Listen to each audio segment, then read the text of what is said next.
Chapter 3. The Eden Home, a Pattern. The Eden home of our first parents was prepared for them by God Himself. When He had furnished it with everything that man could desire, He said, "Let us make man in our image, after our likeness." The Lord was pleased with this last and noblest of all His creatures, and designed that he should be the perfect inhabitant of a perfect world. But it was not His purpose that man should live in solitude. He said, "It is not good that man should be alone. I will make him an helpmeet for him." God Himself gave Adam a companion. He provided an helpmeet for him, a helper corresponding to him, one who was fitted to be his companion, and who could be one with him in love and in sympathy. Eve was created from a rib taken from the side of Adam, signifying that she was not to control him as the head, nor to be trampled under his feet as an inferior, but to stand by his side as an equal, to be loved and protected by him. A part of man, bone of his bone, and flesh of his flesh, she was his second self, showing the close union and the affectionate attachment that should exist in this relation. For no man ever yet hated his own flesh, but nourisheth and cherisheth it. Therefore shall a man leave his father and his mother, and shall cleave unto his wife, and they shall be one. God celebrated the first marriage. Thus the institution has for its originator the Creator of the universe. Marriage is honorable. It was one of the first gifts of God to man.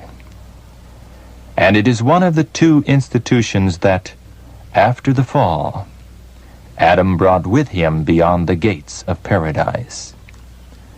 When the divine principles are recognized and obeyed in this relation, marriage is a blessing. It guards the purity and happiness of the race. It provides for man's social needs. It elevates the physical, the intellectual, and the moral nature.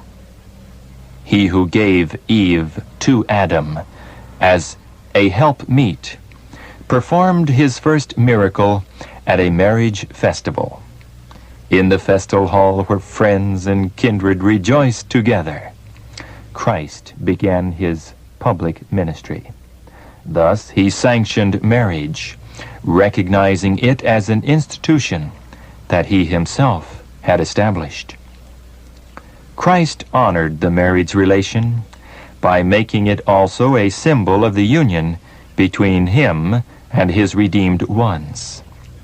He himself is the bridegroom. The bride is the church, of which, as his chosen one, he says, "Thou art all fair, my love. There is no spot in thee." Adam was surrounded with everything his heart could wish. Every want was supplied. There were no sin and no signs of decay in glorious Eden. Angels of God conversed freely and lovingly with the holy pair. The happy songsters caroled forth their free, joyous songs of praise to their Creator. The peaceful beasts in happy innocence played about Adam and Eve. obedient to their word. Adam was in the perfection of manhood, the noblest of the Creator's work. Not a shadow interposed between them and their Creator. They knew God as their beneficent Father, and in all things their will was conformed to the will of God, and God's character was reflected in the character of Adam. His glory was revealed in every object of nature. God is a lover of the beautiful. He has given us unmistakable evidence of this in the work of His hands. He planted for our first parents a beautiful garden in Eden. Stately trees were caused to grow out of the ground of every description for usefulness and ornament.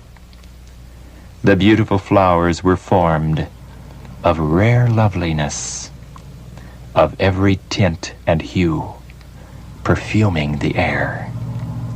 It was the design of God that man should find happiness in the employment of tending the things He had created, and that his wants should be met with the fruits of the trees of the garden. To Adam was given the work of caring for the garden. The Creator knew that Adam could not be happy without employment. The beauty of the garden delighted him, but this was not enough. He must have labor to call into exercise the wonderful organs of his body.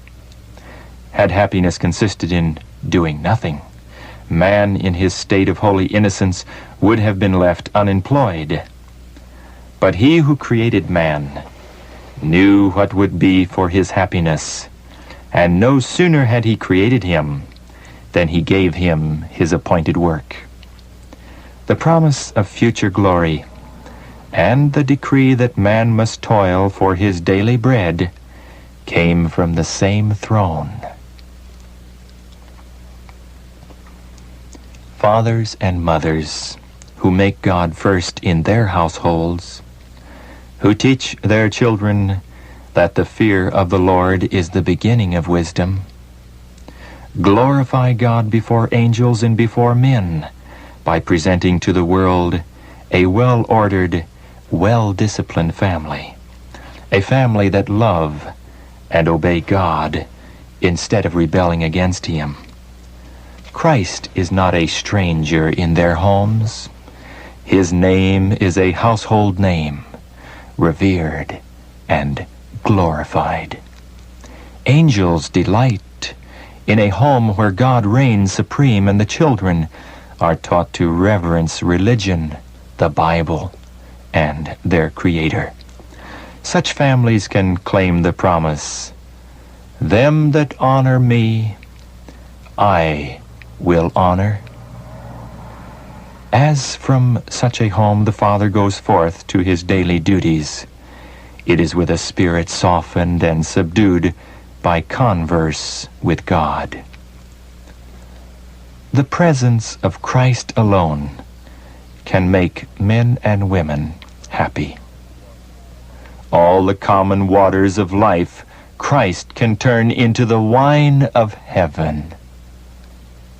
The home then becomes as an Eden of bliss, the family a beautiful symbol of the family in heaven.